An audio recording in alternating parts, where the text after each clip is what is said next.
Hello प्यारे बच्चों, स्वागत है आप सबका आपके अपने चैनल स्कूल मैथ सर में। तो कैसे हैं आप सब। चलिए हम 10th क्लास की एनसीईआरटी मैथ पढ़ रहे हैं। आज से हम एक नया चैप्टर स्टार्ट कर रहे हैं, चैप्टर नंबर 12, जिसका नाम है एरियाज रिलेटेड टू सर्कल्स। ठीक है स्टूडेंट, तो चलिए आज की हमारी जो क्लास है वो इंट्रो क्लास है। इसमें मैं आपको चैप्टर का बिल्कुल बेसिक सिखाऊंगा, बिल्कुल शुरुआत से लेके लास्ट तक। ठीक, अगर आप ये क्लास बहुत अच्छे से देख लेते हो, इसके बहुत अच्छे से नोट्स बना लेते हो, तो आपको एक्सरसाइज के सवाल करने में कोई भी दिक्कत नहीं आएगी। ठीक है, तो इस बेस क्लास को आप बहुत अच्छे से समझिए और इसके बहुत अच्छे से नोट्स बना लीजिए। ठीक है, तो चलिए स्टार्ट करते हैं और देखते हैं कि आज की हमारी इंट्रो क्लास क्या है। तो देखिए स्टूडेंट, चैप्टर का नाम क्या है, चैप्टर नंबर 12 है एरियाज रिलेटेड टू सर्कल्स। ठीक है, मतलब हमें किसके बारे में पढ़ना है, सर्कल्स के बारे में। ठीक, और सर्कल के भी अंदर हमें क्या पढ़ना है, उसका एरिया पढ़ना है। ठीक है, तो एरिया पढ़ने से पहले आप क्या जान लो, सबसे पहले सर्कल के बारे में जान लो। ठीक है, तो सर्कल के बारे में हम आज पूरा पूरा डिटेल देखने वाले हैं कि सर्कल क्या है, उसमें क्या क्या चीज़ें होती हैं और उसके फॉर्मूले क्या होते हैं। ठीक, इसके बाद हम फिर एक्सरसाइज के जब सवाल लगाएंगे तो वो करने में हमें बहुत आसानी होगी। ठीक है, तो पहले बेसिक समझ लो कि बेसिक क्या है। सबसे पहले क्या लिखा हुआ है, सर्कल। ठीक, तो सर्कल क्या होता है, a circle is the locus of points equidistance from a given point. It is a two dimensional geometry. ठीक है, तो सर्कल क्या होता है स्टूडेंट, देखिए ये आपके सामने एक गोला बना हुआ है ना, इसी को क्या बोलते हैं, हम सर्कल बोलते हैं। ठीक, हिंदी में बोलते हैं इसको वृत्त। ठीक, हिंदी में क्या बोलते हैं, वृत्त, और इंग्लिश में क्या बोलते हैं, सर्कल। क्या होती है definition, a circle is the locus of points equidistance from a given point. तो मैंने क्या किया, एक इसका एक सेंटर पॉइंट, यहाँ पर एक पॉइंट ले लिया और यहाँ पर प्रकार से, ठीक है, प्रकार रख के और एक मैंने क्या कर दिया, एक सर्कल ड्रॉ कर दिया। ठीक है, मतलब ये एक पॉइंट है, ये लोकस हो गया। ठीक, लोकस कैसे बनाओगे आप, मान लो ये सेंटर पॉइंट हो गया, इससे मैं क्या करूं, एक डिस्टेंस ले लूं और इसी डिस्टेंस का इक्विडिस्टेंट पॉइंट्स ले लूं अलग अलग, और एक क्या बना दूं, एक ज्योमेट्री बना दूं। ठीक है, जैसे जो कैसी दिख रही है, एक गोलाकार आकृति की दिख रही है, तो इसी को हम क्या बोलते हैं, सर्कल बोलते हैं, वृत्त बोलते हैं। ठीक है, मतलब सर्कल क्या होता है, a circle is the locus of points, मतलब ये जो अलग अलग पॉइंट्स का आपने कलेक्शन लिया, ये जो पॉइंट्स का आपने क्या लिया है, कलेक्शन लेके ये जो ज्योमेट्री आपने ड्रॉ की है, ये पॉइंट्स का कलेक्शन है। ठीक, मतलब इन पॉइंट्स का जो कलेक्शन होगा is the locus of points equidistance from a given point.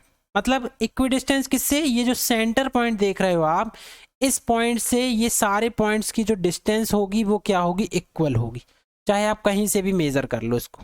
ठीक है, तो ये जो आपने लोकस बनाया, मतलब इन पॉइंट्स को मिला करके ये जो आपने लोकस बनाया है, इस लोकस को ही हम क्या बोलते हैं, इसे हम बोलते हैं सर्कल। ठीक है, मतलब सर्कल क्या है, एक लोकस है। किसका लोकस है, पॉइंट्स का लोकस है। कौन से पॉइंट के रिस्पेक्ट में, equidistance from a given point, मतलब एक पॉइंट ये है, इस पॉइंट से इक्विड डिस्टेंस मतलब इक्वल दूरी पर हमने कुछ पॉइंट्स ले लिए हैं और उन सबको मिला दिया, तो वो क्या बन गया, एक लोकस बन गया, और इसी लोकस को हम क्या बोलते हैं, सर्कल बोलते हैं। क्लियर है स्टूडेंट, आगे समझ में। चलिए अब हम देखते हैं रेडियस, तो मैं इसको मिटा देता हूँ। सेकेंड पॉइंट क्या है, रेडियस। तो सर्कल आप समझ गए। अच्छा ये चीज क्या है, it is a two dimensional geometry. तो सर्कल क्या होता है, एक 2D फिगर होता है। ठीक है, कैसा फिगर होता है, 2D फिगर। ठीक, 1D नहीं है, ये 2 डायमेंशनल ज्योमेट्री होती है। मतलब एक प्रकार से समझ सकते हो, इसमें लेंथ भी होती है और ब्रेथ भी होती है। ठीक है, अब इसके बहुत सारे एग्जांपल आप एटमॉस्फेयर में देखते होगे, जैसे आपके साइकिल का पहिया हो गया, गोल होता है। ठीक है, और आप जो प्लेट थाली वगैरह इस्तेमाल करते हैं वो भी क्या होती हैं, गोल होती हैं। मतलब बहुत तरह की चीज़ें होती हैं जो सर्कल के शेप की होती हैं। ठीक है, और ये कैसी है, एक 2D ज्योमेट्री होती। क्लियर, अब हम पढ़ते हैं क्या, रेडियस के बारे में। तो रेडियस क्या होती है, सबसे पहले ये जो पॉइंट होता है यहाँ पर, जो आप सेंटर पॉइंट लेते हो, इसको हम बोलते हैं क्या, सेंटर। ठीक है, इसको क्या बोलते हैं, सर्कल का क्या है, एक सेंटर। ठीक, सेंटर से लेके, अच्छा ये जो आपने लोकस बनाया है, इसको एक और नाम दे दिया जाता है। इस लोकस को हम एक चीज और बोल सकते हैं, क्या बोलते हैं इसको, सरकमफेरेंस। क्या बोलते हैं, सरकमफेरेंस। ठीक है, हिंदी में क्या बोला जाता है, परिधि। किसकी परिधि? वृत्त की परिधि। सर्किल की क्या है? ये सरकमफेरेंस, ठीक है। और ये क्या कहलाता है? Centre point. तो सेंटर पॉइंट से लेकर के सरकमफेरेंस के किसी पॉइंट तक की जो डिस्टेंस होती है ये, यही क्या कहलाती है? रेडियस, ठीक है। आर से है तो इसको स्मॉल आर नाम दे दिया, ये क्या कहलाती है? रेडियस कहलाती है, ठीक। सेंटर पॉइंट से लेके सरकमफेरेंस के किसी पॉइंट तक क्या कहलाती है? ये रेडियस कहलाती है। क्लियर है? अब डायमीटर क्या होता है? तो डायमीटर क्या होता है स्टूडेंट? सेंटर से होते हुए, ये मैंने सेंटर से होते हुए ये लाइन ड्रॉ कर दी, ठीक है। मतलब सरकमफेरेंस से लेके सेंटर तक और फिर उसी पॉइंट से सेंटर से लेके सरकमफेरेंस तक, तो ये क्या कहलाता है? ये कहलाता है सर्किल का डायमीटर। क्या कहलाता है? डायमीटर, ठीक है। रेडियस को हिंदी में क्या बोलते हैं? त्रिज्या बोलते हैं। और इसको क्या क्या बोलते हैं? व्यास बोलते हैं। मतलब ऐसी एक लाइन जो सरकमफेरेंस से स्टार्ट हो और सर्किल के सेंटर से होते हुए अगेन सरकमफेरेंस पर जाती हो, वो क्या कहलाती है? उसकी डायमीटर कहलाती है, ठीक है। इसको डी से शो किया जाता है, डी। ये आपने ऐसे बनाया, आप ऐसे भी बना सकते हो। देखो मैं यहां से अगर बना दूं ऐसा, इस टाइप का, ये भी क्या कहलाएगा? ये भी डायमीटर कहलाएगा। मतलब सरकमफेरेंस के एक पॉइंट से निकल के सेंटर से होते हुए फिर से दूसरे सरकमफेरेंस के पॉइंट पर जाना चाहिए, तो वही क्या कहलाता है? सर्किल का डायमीटर कहलाता है, ठीक है। अच्छा, आप डायमीटर देख रहे हो, यहां से लेके यहां तक भी आर है और यहां से लेके यहां तक भी आर है। मतलब जो डायमीटर होता है वो क्या होता है? आर प्लस आर, मतलब क्या होता है? 2r होता है, ठीक है। तो रेडियस अगर आप निकालना चाहोगे तो रेडियस क्या हो जाती है? डायमीटर की आधी हो जाती है, ठीक है। रेडियस क्या होती है? d/2। मतलब डायमीटर का हाफ कर दोगे तो क्या मिल जाएगा? रेडियस। और रेडियस का डबल कर दोगे तो क्या मिल जाएगा? डायमीटर मिल जाएगा। क्लियर है? चलिए अब आता है सरकमफेरेंस। मतलब ये सर्कल जो आप ये देख रहे हो, लोकस जो है उसी का क्या नाम है? हम जब कंबाइन कर देते हैं तो उसका हम एक और नाम दे देते हैं, क्या बोलते हैं उसको? हम सरकमफेरेंस, ठीक है। हिंदी में बोला जाता है ये क्या है? एक परिधि है। क्या है? परिधि। सरकमफेरेंस क्या होती है? अगर मैं इस सर्किल को, देखो यहां से मैं अगर ब्रेक कर दूं, ठीक है, और इसको खींच के एक सीधी लाइन बना दूं, सीधी लाइन ये बना दी है मैंने ऐसी, ठीक। तो ये जो आपको लेंथ मिल गई है, ये जो लंबाई आपको मिल गई है, लेंथ जो मिल गई है, इसका मेजरमेंट ही क्या कहलाता है? सरकमफेरेंस, या इसी को क्या बोल सकते हैं? परिधि। मतलब अगर सर्किल को आप तोड़ करके ब्रेक करके एक तार के फॉर्म में बना दो, ठीक है, वायर बना दो एक, तो उस वायर की जो लेंथ आएगी ना, वही क्या कहलाता है? उसकी सरकमफेरेंस कहलाती, ठीक है। मतलब ये जो आप लेंथ देख रहे हो, ये सर्किल की जो ये सरकमफेरेंस देख रहे हो, ये जो लेंथ आ रही है यही क्या कहलाती है? उसकी परिधि कहलाती, सरकमफेरेंस कहलाती, ठीक है। इसको सी से डिनोट किया जाता है। अब ये परिधि की वैल्यू कैसे निकाली जाती है? तो उसको निकालने का तरीका होता है 2πr। अब आपको लगेगा ये पाई कहाँ से आ गया? पाई क्या चीज़ है? तो पाई होता है स्टूडेंट, ये होता है 3.1415 डैश डैश डैश, ये चलता जाता है। ये एक इरेशनल नंबर होता है, ठीक है। इरेशनल नंबर मतलब जिनकी वैल्यू ना टर्मिनेट होती है ना रिपीट होती है। तो पाई की वैल्यू 3.1415 करके डैश डैश डैश इनफाइनाइट तक चलती जाती। और पाई जो होता है वो एक इरेशनल नंबर होता है, ठीक है। तो पाई यहां पर कैसे आ गया? पाई की क्या वैल्यू आएगी? तो देखो circumference is equal to 2 × r × pi, ऐसा लिख सकते हैं हम, ठीक है। अब जानते हो आपकी 2r क्या होता है? देखो 2r बराबर क्या होता है? डायमीटर। सो c बराबर क्या हो जाएगा? d/पाई। तो पाई की अगर डेफिनेशन निकालना है तो पाई इज इक्वल टू क्या आना चाहिए? सरकमफेरेंस अपॉन डायमीटर, ठीक है। तो पाई क्या होता है? पाई की जो वैल्यू होती है, पाई कहां से आया? पाई सरकमफेरेंस अपॉन डायमीटर, इसका जो रेशो होता है वही क्या कहलाता है? पाई कहलाता है, ठीक है। जिसकी वैल्यू क्या होती है? 3.1415 डैश डैश डैश। ये एक इरेशनल नंबर, ठीक है। लेकिन जब आप कैलकुलेट करोगे तब आप ये इतनी वैल्यू तो रखोगे नहीं, है ना, क्योंकि ना तो ये टर्मिनेट होती ना रिपीट होती है, तब कैलकुलेशन में दिक्कत हो जाएगी। तो उसके लिए हम क्या करते हैं? इसके इक्विवेलेंट वैल्यू लेते हैं। तो पाई को सॉल्व करने के लिए मैथमेटिशियंस ने पाई की एक और कैलकुलेशन वाली जो वैल्यू दी है वो क्या आती है? 22/7, 22/7, तो जब क्वेश्चन में सॉल्व करोगे आप पाई तो वहां पर 22/7 रखना, ठीक है, या फिर 3.14 रखना। तो आपको क्वेश्चन में पाई की वैल्यू बता दी जाती है कि क्या रखना है आपको, ठीक है, ये रखना है कि ये रखना है, ठीक। तो पाई क्या होता है, सरकमफेरेंस और डायमीटर का क्या होता है, रेशियो होता है, ठीक है। पाई के बारे में अगर आपको और डिटेल में जानना है तो मैं इसका एक और वीडियो बना दूंगा जो डेडिकेटेड रहेगा सिर्फ पाई के लिए। क्लियर है? चलिए अभी आगे देखते हैं। अब आता है एरिया ऑफ सर्किल, ठीक है। अब एरिया ऑफ सर्किल क्या होता है, तो पहले आप इसको समझ लो कि एरिया क्या होता है।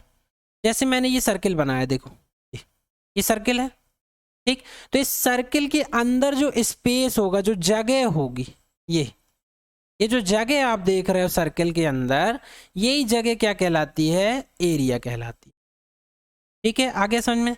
अब इसकी वैल्यू कैसे निकालते हैं, तो एरिया ऑफ सर्किल ए बराबर क्या होता है स्टूडेंट, इसका फॉर्मूला होता है पाई इंटू आर स्क्वायर, ठीक है। मतलब पाई आएगा 22/7 इंटू रेडियस का स्क्वायर। तो यही क्या होता है, सर्किल का एरिया होता है। और एरिया का मतलब क्या होता है, सर्किल के अंदर कितनी जगह है। क्लियर हो गया? ये बिल्कुल बेसिक चीज थी। चलिए अब आगे देखते हैं। अब आता है एरिया ऑफ सेमी सर्कल, ठीक है। तो सबसे पहले सेमी सर्कल का मतलब कर समझ लो। सेमी सर्कल को हिंदी में बोलते हैं अर्धवृत्त। क्या बोलते हैं, अर्धवृत्त। सेमी सर्कल मतलब आधा सर्किल। तो आधा कहाँ से डिवाइड होगा वो समझना इंपॉर्टेंट है। तो ये मान लो सेंटर पॉइंट है ओ, ठीक, और यहाँ से लेके यहाँ तक रेडियस है और ये भी रेडियस। मतलब सेंटर से होकर एक लाइन जा रही है सरकमफेरेंस के दोनों पॉइंट्स तक। मतलब ये क्या हो गई, ये क्या हो गया, इसका डायमीटर हो गया, ठीक है। मतलब डायमीटर से अगर सर्किल को आधा आप ब्रेक कर दो, ये आधा काट दो, ठीक। मतलब डायमीटर लेके अगर किसी भी सर्किल को आप आधा ब्रेक करोगे तो आधा पार्ट ये होगा और आधा पार्ट ये होगा। मतलब सर्किल दो भागों में इक्वली डिवाइड होगा। इक्वली याद रखना, कहाँ से, डायमीटर जब लोगे तब, ठीक है। तो आप ब्रेक करोगे तो क्या बनेगा, ये सेमी सर्किल बनेगा, मतलब आधा सर्किल बनेगा, अर्धवृत्त। तो इसका एरिया कैसे निकालते हैं, तो सेमी सर्किल का एरिया क्या होता है, सेमी सर्किल का एरिया होता है 1/2 पाई आर स्क्वायर, ठीक है। पूरे सर्किल का क्या होता है, पाई आर स्क्वायर, उसका हाफ कर दो तो सेमी सर्किल का एरिया जाएगा which is equal to 1/2 pi r square, ठीक है। अब एरिया ऑफ क्वाड्रेंट, क्वाड्रेंट का क्या मतलब होता है, आपको दो डायमीटर लेना पड़ेगा, एक डायमीटर हॉरिजॉन्टली और एक डायमीटर वर्टिकली। ये इसका सेंटर पॉइंट हो गया। अगर दो डायमीटर आपने ले लिए, और कैसे ले लिए, 90 डिग्री पर। ये कैसा एंगल बन रहा है, 90 डिग्री का। 90 डिग्री बनाते हुए अगर आपने सेमी सर्किल लिए हैं तो, और डायमीटर लिए हैं, तो आपको ये 4 इक्वल पार्ट में सर्किल दिखाई देगा फिर, ठीक है। चारों इक्वल होंगे और इन्हीं को हम बोलते हैं क्या, क्वाड्रेंट। तो अगर इसका एरिया निकालना है तो कितने भागों में विभाजित हो गया, ये 4 भागों में। यहाँ 2 में हुआ था तो 2 का डिवाइड, यहाँ 4 में हुआ तो 4 का डिवाइड। तो area of quadrant of a circle अगर आपको निकालना है तो टोटल एरिया होता है पाई आर स्क्वायर, उसका क्या कर दो, 1/4 कर दो, तो क्या आ जाएगा, एरिया ऑफ क्वाड्रेंट आ जाएगा। क्लियर है? चलिए अगला, ये आता है एरिया ऑफ रिंग, या फिर area enclosed bye 2 concentric circle. ये समझिए पहले, कॉन्सेंट्रिक सर्कल क्या होते हैं, 2 कॉन्सेंट्रिक सर्कल, 2 से ज्यादा भी हो सकते हैं। तो कॉन्सेंट्रिक सर्किल वो होते हैं जिनका सेंटर पॉइंट क्या होता है, सेम होता है, एक सा होता है, ठीक है। यहां आप 2 सर्किल देख रहे हो तो दोनों का सेंटर पॉइंट क्या है, ये ओ। मतलब एक ही सेंटर पॉइंट से अलग अलग रेडियस के सर्किल बनाना क्या कहलाता है, कॉन्सेंट्रिक सर्किल, ठीक है। ऐसे सर्किल जिनका सेंटर पॉइंट एक हो लेकिन रेडियस अलग अलग हो। जैसे अगर छोटा वाला सर्किल ले लिया मैंने तो ये ले लिया R1, ठीक है, और बड़ा सर्किल ले लिया, इसकी रेडियस ले ली मैंने यहां तक R2। तो पहले सर्किल का सेंटर पॉइंट O है, रेडियस है R1। दूसरे सर्किल का सेंटर पॉइंट एक सा है और रेडियस अलग है R2। तो ये जो 2 सर्किल आप देख रहे हो इनको बोलते हैं कॉन्सेंट्रिक सर्किल, ठीक है। मतलब सेंटर एक ही होना चाहिए, रेडियस अलग अलग होना चाहिए। जरूरी नहीं 2, बहुत सारे भी हो सकते हैं। तीसरा बनाना है तो यहाँ पर फिर सेंटर यही लो, रेडियस R3 ले लो, एक और बना दो, 4 ले लो, फिर एक और बना दो। ऐसे करके आप कॉन्सेंट्रिक सर्किल बहुत सारे बना सकते हो, ठीक है। अभी मैंने 2 लिए हैं तो इसको आप रिंग भी बोल सकते हो, एरिया ऑफ रिंग। मतलब अगर मैं एक सेंटर पॉइंट से दो अलग अलग रेडियस के सर्किल खींच दूं जिनकी रेडियस R1 और R2 है, तो ये जो बीच में आप जो एरिया देख रहे हो, ये बीच वाला, इस एरिया को बोलते हैं एरिया ऑफ रिंग। क्या बोलते हैं इसको? Area of ring. रिंग के जैसा दिख रहा है ना, अंगूठी के जैसा दिख रहा है ये, ठीक है। तो ये जो आप देख रहे हो, ये जो मैंने शेड किया हूं, इसका हमें क्या निकालना है? एरिया निकालना है, ठीक है। इसी को बोलते हैं एरिया ऑफ रिंग। इसको अच्छे से समझना है तो यहाँ पर बना दिया, देखो मैंने। ये जो आप बैंगनी कलर से देख रहे हो, इस पार्ट का अगर आपको एरिया चाहिए तो कैसे निकालोगे आप? सबसे पहले आप जानते हो यहाँ से लेके यहाँ तक की रेडियस है R1 और यहाँ से लेके यहाँ तक रेडियस है R2, ठीक। पहले वाले सर्किल का एरिया क्या होगा? अगर मैं A1 ले लूँ उसको, तो पाई R1 का स्क्वायर ये होगा। फिर A2 दूसरे वाले सर्किल को ले लूँ तो वो होगा पाई R2 स्क्वायर, ठीक। अगर आप A2 माइनस A1 कर दो, मतलब बड़े वाले सर्किल के एरिया से छोटा वाला सर्किल निकाल दोगे, तो ये जो पाथ आपको दिख रहा है ये, ठीक है, ये बैंगनी कलर वाला, ठीक है, या फिर यहाँ शेडेड वाला, तो ये हमें क्या मिल जाएगा? एरिया ऑफ रिंग मिल जाएगा। मतलब बड़े वाले सर्किल से ये छोटा वाला सर्किल हटा दो, ठीक है, तो हमें ये जो आप देख रहे हो पार्ट, इसका एरिया मिल जाएगा। तो A2 माइनस A1 मतलब ये वही एरिया आएगा किसका? रिंग का एरिया, है ना। इसका एरिया चाहिए हमें, तो क्या आ जाएगा? पाई ऑफ R2 का square minus pi of R1 का स्क्वायर। सो पाई कॉमन ले सकते हो आप, तो कितना आ जाएगा? R2 square minus R1 square. यही हमारा क्या हो जाएगा? एरिया ऑफ रिंग हो जाएगा।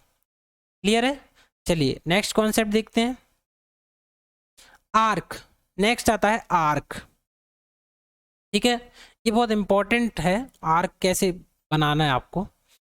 तो आर्क क्या होता है? हिंदी में बोला जाता है इसको चाप, ठीक है। हिंदी में क्या बोला जाता है? चाप। तो आर्क बनता कैसे है? सबसे पहले आप समझो, अगर मैं इस सर्किल से थोड़ा सा पार्ट काट के अलग कर दूं, कैसे? अगर मैं इसकी सरकमफेरेंस से एक पार्ट यहां से ले लूं और एक पार्ट यहां से ले लूं, ठीक है, इसको निकाल के मैं यहां ले आता हूं, ऐसा। इस हिस्से को मैंने काट दिया और मैं यहां पर ले आया इसको, ठीक। मतलब ये हिस्सा मैंने यहां से अलग कर दिया सर्किल का, ये वाला, ठीक है। इसको काट के मैं अलग ले आया, तो इस पार्ट को ही हम क्या बोलते हैं? आर्क बोलते हैं, ठीक, चाप बोलते हैं। ये आलू चाप वाला चाप नहीं है, ये आर्क है, सर्किल का चाप है, ठीक है। मतलब सर्किल का क्या है? ये आर्क है, वृत्त का चाप, ठीक। तो इस पार्ट को आप क्या बोलोगे? इसको हम बोलेंगे आर्क, ठीक है। अब इसकी लेंथ निकालना इंपॉर्टेंट होता है कि आर्क अगर हमें दे दिया जाए तो इसकी लेंथ कैसे निकालोगे? तो इसकी लेंथ निकालने के लिए कुछ आपको थोड़ा सा लॉजिक लगाना पड़ेगा, ठीक है। आर्क की लेंथ आप ऐसे नहीं बता सकते हो।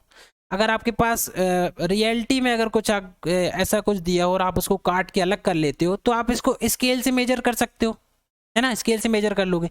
लेकिन अगर आपके पास वो इक्विपमेंट नहीं है और आपको मैथमेटिक्स के अकॉर्डिंग करना है, तब आप उसकी लेंथ नहीं निकाल पाओगे, ठीक। तो उसके लिए आपको क्या करना है? देखो, आर्क निकालने के लिए हमको थोड़ा ज्योमेट्री ड्रॉ करना पड़ेगा। कैसे? ये हो गया सेंटर पॉइंट, ठीक है, O। मैंने यहाँ से क्या किया?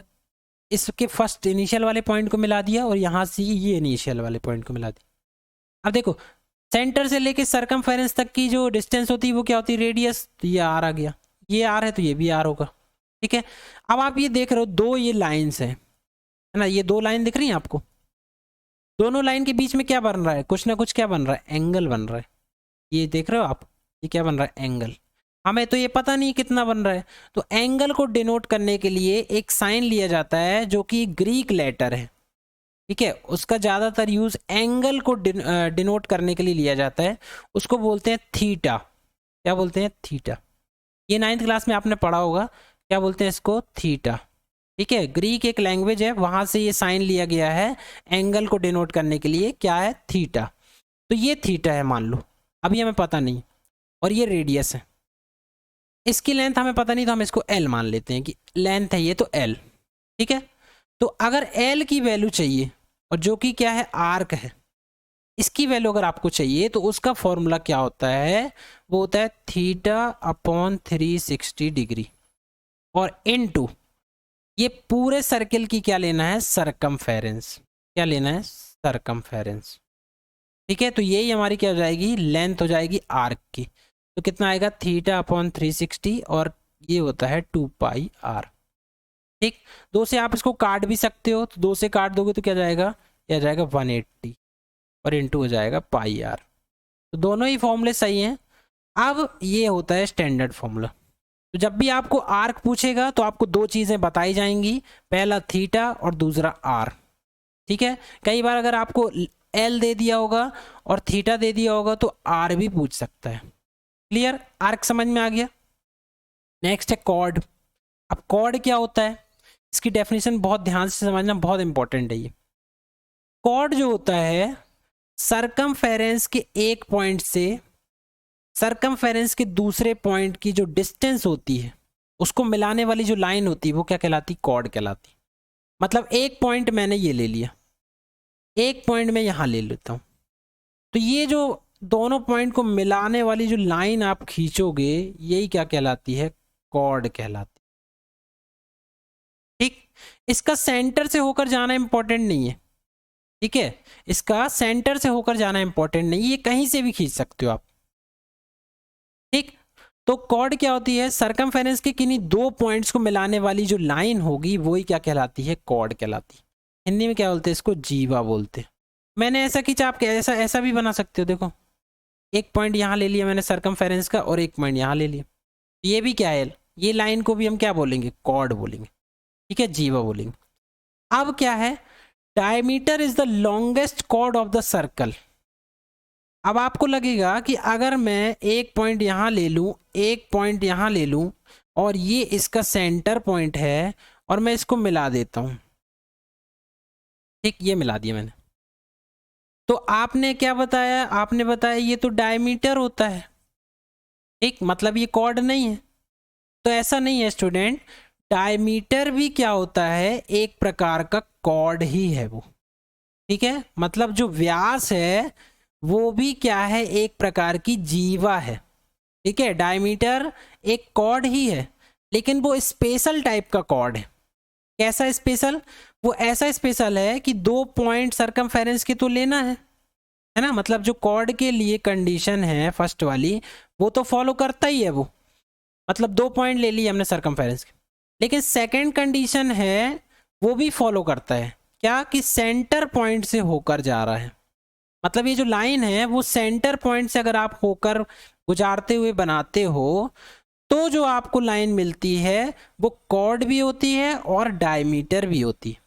ठीक है, मतलब स्पेशल टाइप की जो कॉर्ड है जो ये 2 कंडीशन को फॉलो करती है वही क्या कहलाती है, उसकी क्या कहलाती है, सॉरी उसका क्या कहलाता है, डायमीटर कहलाता है। ठीक है, व्यास कहलाता है। अब क्लियर हो गया। अब एक सेंटेंस यहां जो लिखा है देखो, diameter is the longest chord of the circle. इस बात को समझो, ये बहुत इंपॉर्टेंट है, ऑब्जेक्टिव में आ जाता है कई बार। Diameter is the longest chord of the circle, मतलब जो डायमीटर होता है वो सर्किल के अंदर सबसे बड़ी कॉर्ड होती है। समझ में आ रहा है, मतलब अगर ये डायमीटर 5 सेंटीमीटर है तो ये सबसे बड़ी कॉर्ड होगी, इससे बड़ी कॉर्ड आप इस सर्किल में नहीं बना पाओगे। ठीक है, इस बात का ये मतलब है कि diameter is the longest chord of circle. मतलब अगर 5 सेंटीमीटर का आपको डायमीटर दिया है तो आप इसको यहां से मिलाओगे तो ये कभी 6 सेंटीमीटर नहीं आ सकता, 6 क्या 5.1 भी नहीं आएगा। मतलब इससे बड़ी अब कोई कॉर्ड नहीं खींची जा सकती। ठीक, मतलब ये जो मैंने कॉर्ड बनाई है दूसरी वो सब इससे क्या होंगी, हमेशा छोटी होंगी, 4, 3 या 4.9 तक हो सकती है, लेकिन 5 नहीं हो सकती, ना ही उससे ज़्यादा हो सकती है। अब क्लियर हो गया। ठीक है, इस सेंटेंस को हिंदी में क्या बोलते हैं, व्यास जो होता है वृत्त की सबसे बड़ी जीवा होती है। ठीक है, मतलब व्यास जो है वृत्त में बनाई गई सबसे बड़ी जीवा कहलाती है। ठीक है, चलो आगे समझ में। अब अगला देखते हैं। अब आता है सेक्टर। ठीक है, ये बहुत इंपॉर्टेंट है। सेक्टर कैसे बनाया जाता है, सेक्टर का मतलब आप समझ रहे हो, खंड। ठीक है, हिंदी में क्या बोलते हैं इसको, खंड बोलते हैं ना। अब सेक्टर कैसे बनाया जाएगा, माइनर सेक्टर और मेजर सेक्टर। अब सेक्टर टर्म आया है मतलब सर्किल के अंदर ही सेक्टर बनाना है, और कितने सेक्टर होना चाहिए, माइनर और मेजर। मतलब सर्किल को हमको क्या करना है, ब्रेक करना है। अब ब्रेक कैसे करोगे उसके भी कुछ रूल हैं। तो ब्रेक कैसे करेंगे, सबसे पहले आप इसका सेंटर पॉइंट मान लो ये ओ है। क्या है, सेंटर पॉइंट ओ। ठीक, यहां से मैंने एक रेडियस ले लिया यहां पर, ये आर, और एक रेडियस मैंने यहां पर ले लिया, ये भी आर। ठीक, रेडियस तो सेम होगी, है ना। इसको मैंने नाम दे दिया ए, इसको नाम दे दिया बी। यहां मैंने एक पॉइंट और ले लिया, ये हो गया पी, और यहां पर ले लिया मैंने क्यू। ठीक है, अब आप देख रहे हो कि सर्किल अब हमारे पास दो पार्ट्स में डिवाइड हो गया। कैसे दो पार्ट में डिवाइड हो गया? एक ये जो पार्ट देख रहे हो आप, ये नीचे वाला पार्ट, ये छोटा वाला जो पार्ट देख रहे हो, इसी को बोलते हैं क्या, माइनर सेक्टर। क्या बोलते हैं इसको? Minor sector. और जो ऊपर वाला पार्ट देख रहे हो, इसको क्या बोलते हैं? Major sector. ठीक है, लेकिन इसमें एक चीज और है कि ये जो दो लाइंस हैं या जो रेडियस हैं, ये किसी ना किसी एंगल पे ही बनी है, तभी ये सेक्टर पे डिवाइड हुआ है। ठीक, तो इस एंगल को मैंने नाम दे दिया क्या, थीटा। अब ये डायग्राम हमारा कंप्लीट हो गया। ऊपर वाला क्या कहलाएगा, मेजर सेक्टर, और नीचे वाला कहलाएगा माइनर सेक्टर। तो माइनर सेक्टर का एंगल थीटा है, तो मेजर सेक्टर का एंगल कितना होगा? क्योंकि सर्किल जो होता है वो टोटल कितने डिग्री का होता है, 360। पूरा एक रोटेशन होता है ये। ठीक है, पूरा एक रोटेशन को बोलते हैं 360 डिग्री। तो ये थीटा है, तो ऊपर वाला कितना हो जाएगा, 360 माइनस थीटा, क्योंकि टोटल क्या है, 360 है। तो थीटा और 360 माइनस थीटा। ठीक, अब अगर आपसे पूछा जाए कि माइनर सेक्टर का एरिया बताओ, मतलब ये जो आपने सेक्टर बनाया है, इसका अगर आपको ये जगह पूछ ली जाए, ये एरिया पूछ लिया जाए मान लो, अब एरिया कैसे निकालोगे? सेम वही फॉर्मूला होता है, एरिया निकालना है तो सर्किल का एरिया कितना होता है, पाई आर स्क्वायर। अब यहाँ थीटा टर्म एक्स्ट्रा आ गया है, तो इसको लिखो थीटा, और टोटल एरिया, टोटल थीटा की वैल्यू होती है 360 डिग्री। तो माइनर सेक्टर के एरिया की वैल्यू क्या आएगी, theta upon 360 degree into pi r square. Clear है? इसको हम अगर नाम देना चाहें माइनर सेक्टर को, तो हम क्या नाम दे सकते हैं? देखो माइनर सेक्टर क्या है, ए ओ बी क्यू। इसको आप नाम देख सकते हो कि एरिया ऑफ, क्या है ये, sector A O B Q, इसका एरिया है, ये इतने का एरिया।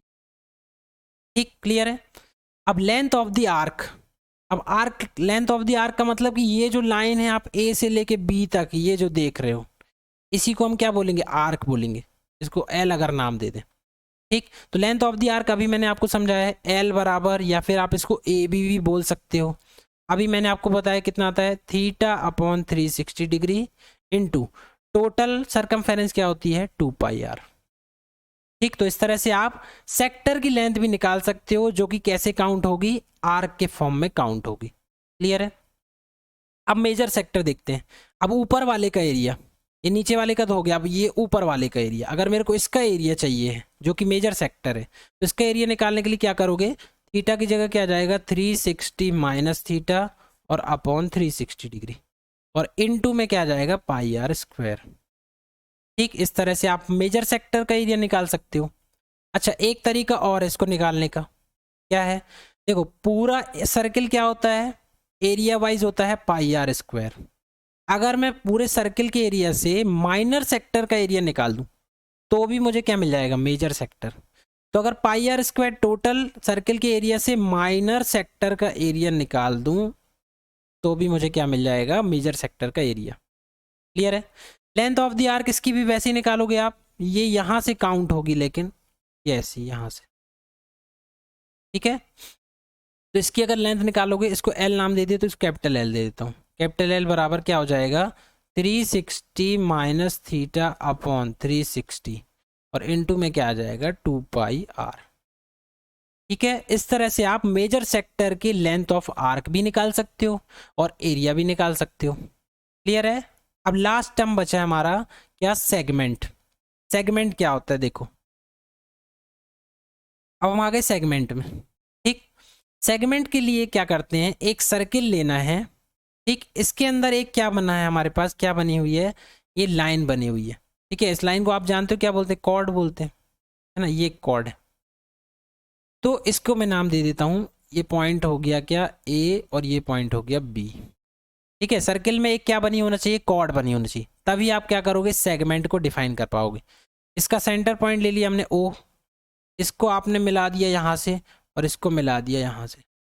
ठीक, ये रेडियस है, ये भी रेडियस है, ये पॉइंट हो गया ओ। यहाँ नाम दे दो क्या, यहाँ पी दे देता हूँ और यहाँ दे देता हूँ क्यू। ठीक है, अब सेगमेंट का एरिया का मतलब क्या हुआ, यहाँ पर सेगमेंट कहाँ पर है, तो ये जो आप देख रहे हो, चलो पहले कॉर्ड मिटा देता हूँ, आप समझ गए होगे। ये जो पार्ट आप देख रहे हो यही क्या कहलाता है, सेगमेंट कहलाता है। ठीक है, यहाँ नीचे है इसलिए इसको क्या बोलेंगे, ये माइनर सेगमेंट। कौन सा सेगमेंट है, माइनर सेगमेंट। और ऊपर वाला ये जो पार्ट देख रहे हो आप, ये ट्राइंगल को हटा करके ये जो पार्ट देख रहे हो, ये क्या कहलाता है, ये कहलाता है मेजर सेगमेंट। ठीक है, सेक्टर और सेगमेंट में फर्क होता है। ठीक, सेगमेंट में क्या होता है, आपको कॉर्ड भी दिखाई देगी, और कॉर्ड के साथ अगर बनाओगे तो एक आपको क्या दिखेगा, ट्राइंगल भी दिखाई देगा। तो उस ट्राइंगल को हटा करके जो माइनर और मेजर पार्ट बन रहा है उसको बोलते हैं सेगमेंट। तो माइनर वाले को माइनर सेगमेंट और मेजर वाले को मेजर सेगमेंट। अब एरिया कैसे निकालोगे, देखो इसको समझना इंपॉर्टेंट है। माइनर सेगमेंट ये नीचे वाले का एरिया अगर चाहिए आपको, ठीक है, तो उसको कैसे निकालेंगे हम, इसका एरिया क्या हो जाएगा, यहाँ पर हमको अगेन हमें क्या करना पड़ेगा, इसको थीटा नाम देना पड़ेगा।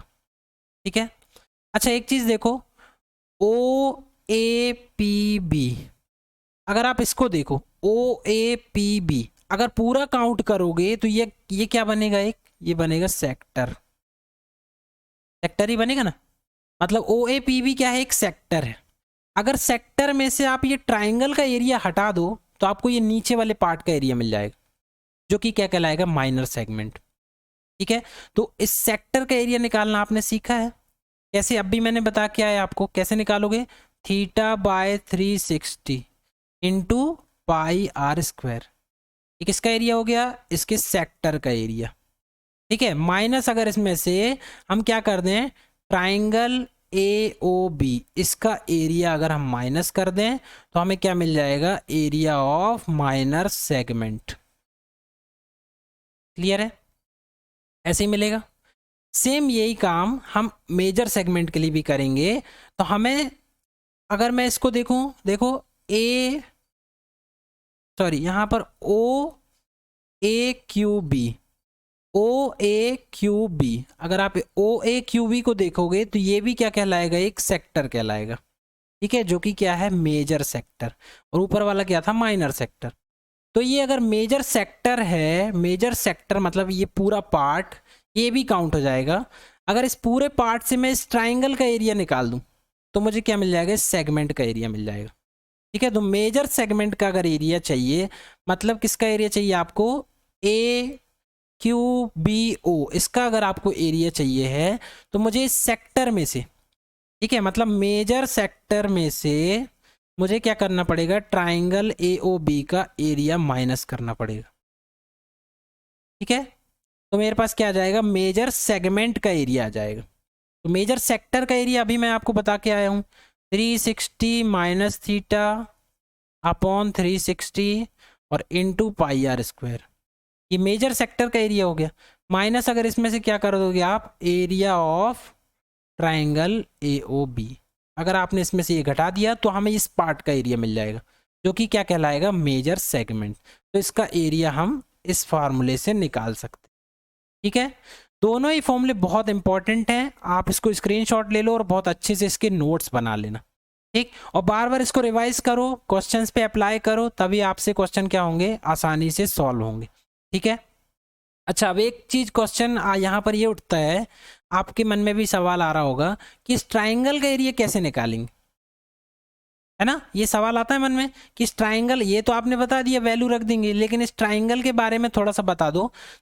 तो मैं ट्राइंगल के बारे में आपको थोड़ा बता देता हूँ कि क्या होता है इसमें। देखो, आपको जो सवाल आएंगे वो उसमें दो तरह के ट्राइंगल यूज होंगे। देखो एक ट्राइंगल ये बना हुआ है, ठीक, तो दो तरह के कौन कौन से ट्राइंगल आएंगे, ये जो ट्राइंगल आप देख रहे हो इसका अगर आप ये लोगे तो ये आर आ जाएगा, ये भी आर आ जाएगा। ठीक है, और ये भी अगर आर दिया है, मतलब अगर आपको इस तरह का ट्राइंगल दिया है जिसमें तीनों वैल्यू क्या है, सेम है, तो उसको बोलते हैं इक्विलेटरल ट्राइंगल। ठीक है, तीनों वैल्यू क्या हो जिसकी सेम हो, तो उसका एरिया कैसे निकालते हैं? इक्विलेटरल ट्राइंगल का एरिया होता है √3/4 इंटू आर स्क्वायर।